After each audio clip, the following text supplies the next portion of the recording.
So hello once again, this is Danica Olana, Ala ng Pera!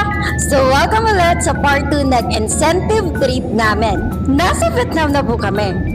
Dumating kami sa Vietnam 1 AM na. Umalis kami sa Pinas mga 10 PM. Whee!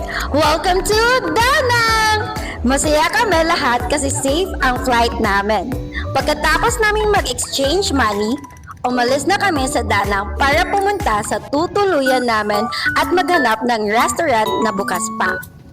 Sa kasamaang palad, sarado na talaga ang mga resto.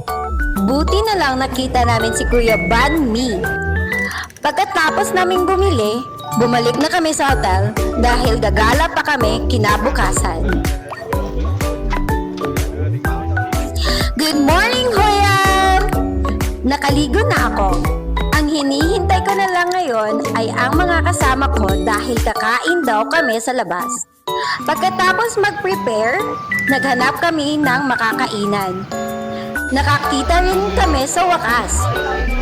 Love ko ang ambience dito at sulit din ang pagkain.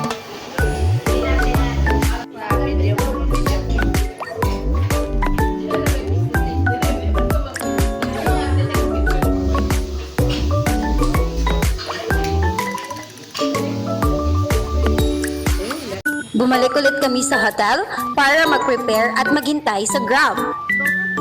We're here at Vin Wonders. Super amazed ako dito. Pupunta pala kami sa Alpine Coaster. Wala akong bids kasi bawal daw. Sinulit talaga namin ang araw na to. Sinakyan yung mga rides nila. Lumipat kami sa Safari River. Siyempre, pipila tayo dahil magagalit ang mga Vietnamese kung hindi tayo susunod sa mga rules. Nakasakay na kami sa boat, nag-explain na si Kuya Tour Guide. Uy! Tumayang elepante! So, tuturuan ko kayo paano magpakain ng elepante.